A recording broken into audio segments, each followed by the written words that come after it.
Glória a Deus. Queria saudar a todos com a paz do Senhor. Amém, meus irmãos? Glória a Jesus. Vamos ficar de pé rapidamente. Eu creio que você já foi ministrado por tudo que já aconteceu nesta noite. Nosso pastor está aí pegando fogo. Aleluia. Mas isso tem um porquê, irmão. Todos, eu creio, Alain, pastor Carlos, os jovens missionários aí que foram, todos tiveram uma renovação tremenda, espiritualmente, de vida, que eu creio que, não sei se o pastor José já teve essa experiência, mas todos eles que foram e tiveram, vão se lembrar daqui quando eles tiverem quando já forem pai, já forem avô, e vão sempre lembrar dessa experiência. E eu queria que você abrisse a sua Bíblia rapidamente em Atos capítulo 9. Glória a Jesus.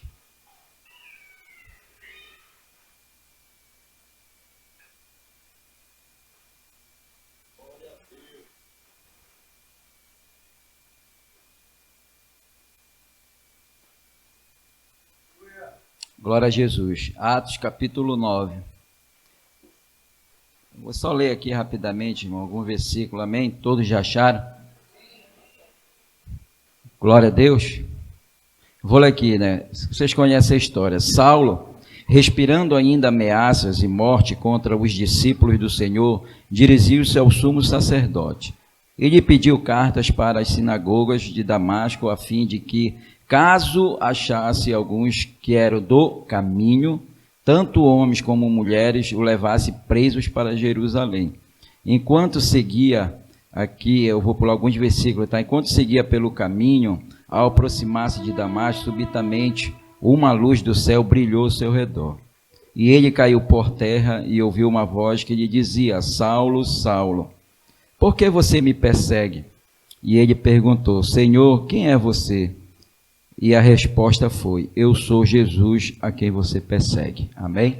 Senhor, nosso Deus e Pai, estamos aqui, já nos sentimos, Senhor, aleluia, motivados, alegres, cheios da tua unção, do teu Espírito Santo. Fala conosco mais um pouquinho, Senhor, porque eu sei que tu ainda tem algo para falar conosco nesta noite. Usa a minha vida, assim que eu te peço e te agradeço. Amém.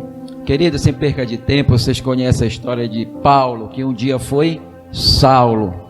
É interessante, querido, quando a gente adentra na história, para que você possa entender, este homem, pode-se dizer assim, era um homem perverso, um homem maldoso, um homem que tinha prazer em perseguir, em fazer o mal para tirar a vida, levar preso, fazer os horrores que você possa imaginar com aqueles que foram chamados, escolhidos por Jesus para levar o seu evangelho. Então nós estamos falando de obra missionária e nada mais do que falar de que Paulo, que foi para mim na Bíblia o homem que foi um desbravador do evangelho, o homem que, quando ele foi realmente aqui tocado por Jesus, ele 100% e 100% de nenhum respingo de dúvida, foi o homem que viveu a palavra, viveu o evangelho, viveu o amor de Cristo pela vida das pessoas. Para quem não sabe, hoje é o segundo domingo do mês de junho e é comemorado aí o dia do pastor. Parabéns, pastor José, parabéns, nosso pastor que nos visita, parabéns, pastor Carlos, a todos os pastores. Mas é interessante que quando eu mandaram uma mensagem para mim agradecendo por este dia, e eu postei e falei assim: nós somos chamados com um propósito, e isso serve para a igreja do Senhor. Nós somos chamados para servir. Nós não somos chamados para ser servidos. Isso serve para nós pastores, para você que é evangelista, para você que é membro da igreja, não importa a classe, a idade, cada um de nós somos chamados. E Paulo é o maior exemplo disso. De perseguidor passou a ser perseguido. E é interessante, para mim não demorar muito, que quando Jesus ele ordena que Paulo vá a Damasco, a rua direita, que ele lá ia encontrar, deixa eu só procurar aqui que eu destaquei,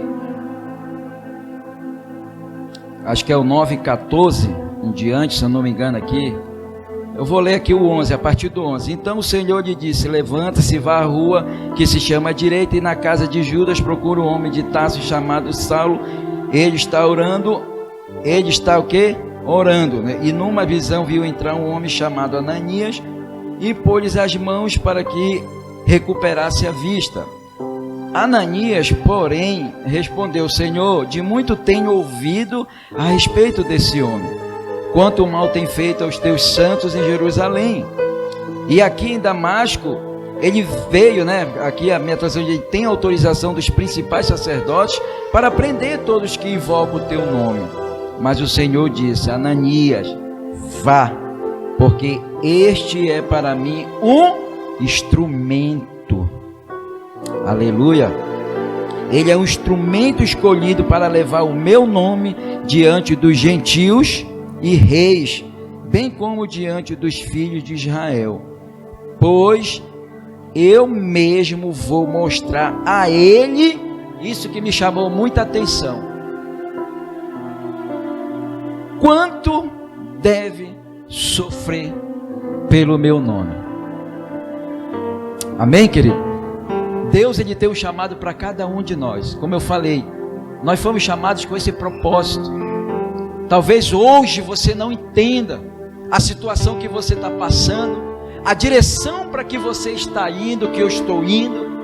Muitas das vezes nós perdemos tempo procurando entender por que está acontecendo isso, em vez da gente não se preocupar, da gente não se angustiar, da gente não parar, em vez de nós apenas o que? Acreditarmos naquele que nos chamou. Porque pode estar acontecendo tudo na nossa vida que talvez eu não entenda, você não entenda, que talvez para nós está errado e às vezes a gente não quer aceitar. Não era isso que eu queria para a minha vida, mas entenda uma coisa: há um propósito. Quando o pastor mencionou essas famílias que me acolheram lá em Portel, é interessante que isso não passou pela minha cabeça, pastor. Até então para mim é costume, né? Eu ser bem tratado por eles lá. Mas aqui o Senhor falou comigo: servo, lembra-te dos anos atrás como você os tratava. E isso nos leva lá em 2 Coríntios, quando diz que tudo aquilo que nós plantamos, nós vamos colher. Então, se você plantar amor, talvez você não está entendendo porque você está ajudando uma alma hoje,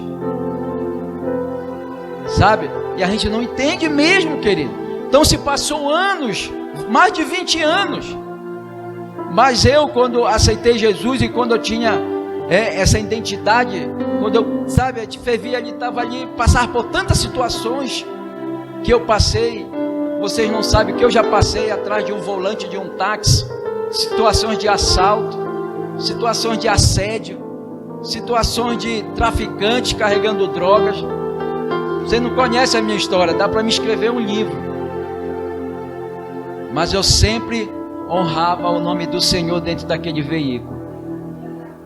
Por que você diz isso, pastor? Porque infelizmente em toda profissão tem um mau profissional. E isso não pode acontecer, pastor Carlos.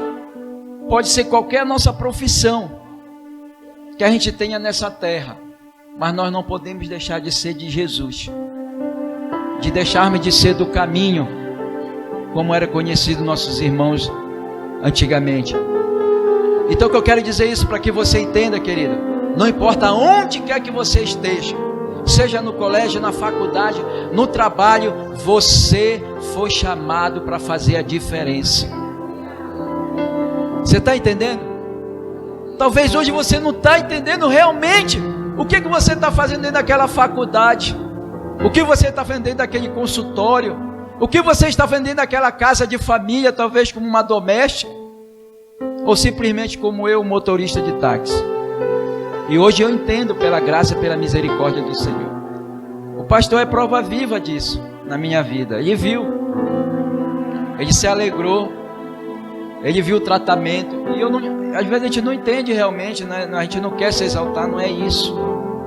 Mas eu glorifico ao meu Deus, porque como homem, ser humano falho que sou e como você é, se a gente seguir o nosso desejo do coração, a gente vai fazer aquilo que não agrada ao Senhor.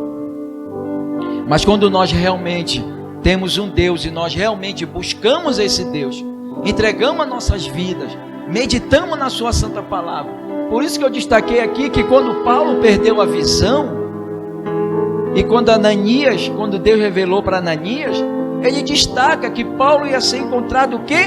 Orando. Então só ali já houve uma mudança na vida de Paulo.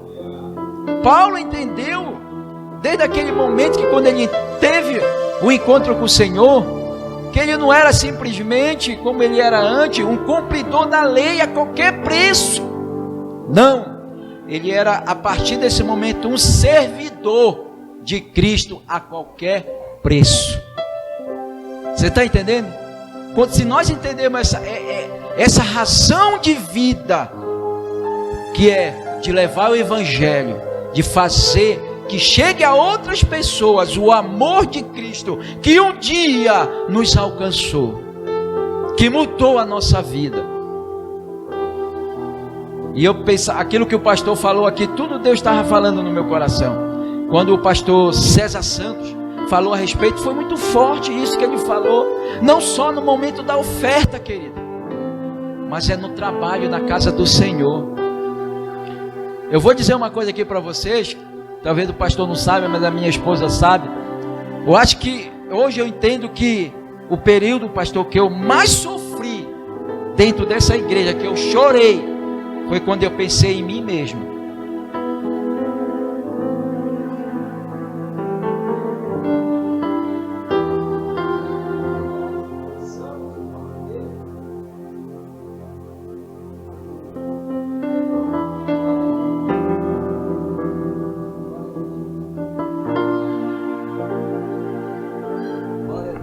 Aleluia, está repreendido no nome de Jesus.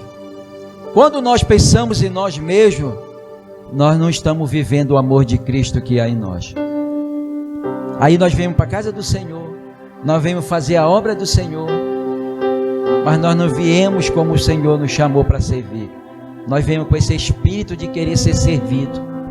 Nós viemos com esse espírito de querer ser destacados, de querer ser reconhecido pelo que nós estamos fazendo aqui. Por Deus? Não, pelo homem. Esse é o nosso grande erro. E às vezes nós sofremos calado. Mas eu glorifico a Deus, porque eu também fiquei feliz de ver esses casais aqui se unindo suas vidas totalmente diferentes um do outro. Porque eu quero dizer para eles que casamento não vem pronto. Casamento se constrói todos os dias. E eu aprendi isso na pele, vivenciando a minha vida conjugal com a minha esposa, a missionária Isabel. Então hoje ela é um instrumento que, como o pastor falou, né? Falou a forma brincando, né? Te vira, não tem mais jeito, né, pastor? Casou, tá casado, coisa, mas hoje, nem se ela quiser, eu atraco na enharga dela, no pé dela, ela não vai me deixar mais. Porque pensa numa mulher que abençoa a minha vida, é essa mulher que vocês conhecem aqui. Tanto espiritualmente, Deus usou a vida dela nos momentos mais difíceis que eu passei aqui, como eu disse para vocês, que isso sirva como exemplo, irmãos. Se você vem para cá machucado, se você vem para cá chorando, se você vem para cá pensando em querer ser reconhecido, você vai continuar sofrendo. Mas se você vier para cá com o coração aberto, com a mente aberta, sabendo reconhecer o teu chamado, que Jesus te chamou para servir, não para ser servido, você vai viver os melhores momentos da tua vida. Foi essa experiência que esses jovens, o pastor Carlos, eu, todos vivenciamos nesse impacto humanitário.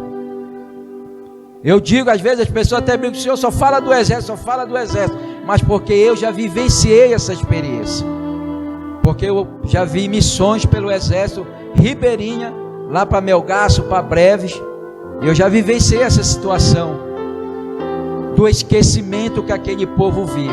E só para encerrar, para que você entenda, o pastor falou, quando ele falou com aquelas pessoas, Deus me tocou lá, e eu falei para uma família também, dentro de uma casa, a senhora era a chefe da família, dentro da casa dela, para vocês entenderem, tão humilde como aquela casa lá que passou na foto do pastor, ela tinha a filha dela, adolescente, grávida, com 2 filhos, 2 netos dela, a outra adolescente que vivia com o filho dela, grávida, com mais 1 ou 2 filhos também. Pobreza, irmão. Sabe? Mas eu me alegro porque também em Provérbios 19, 17, ele diz que quando a gente ajuda o necessitado, que a gente põe em evidência o amor de Cristo na prática, é bem interessante isso. Aprenda isso. Eu sei que aqui a gente não é contra a campanha, não é contra, mas tem muitos ministérios aí que diz que você tem que botar Deus na parede para que Ele te abençoe, como se Ele fosse um devedor. Ele não é devedor. Deus, Jesus Cristo, não é devedor de mais ninguém. Nós somos devedores, porque Ele já deu o seu Filho para morrer na cruz do Calvário, e somos nós que temos que fazer agora que o amor dele chegue a outras pessoas. E lá em Provérbios diz que quando nós tomamos essa atitude, nós emprestamos para Deus, e é Ele que vai dar a recompensa para cada um de nós. Então não te preocupe, meu amado, não fique triste, não perca a oportunidade, como o pastor José falou. Isso serve para mim e serve para você. Ele deu bem a entender, ele deu 3 características da flecha, da palavra quando sai e da oportunidade perdida. Então eu te aconselho, fique de pé em nome de Jesus.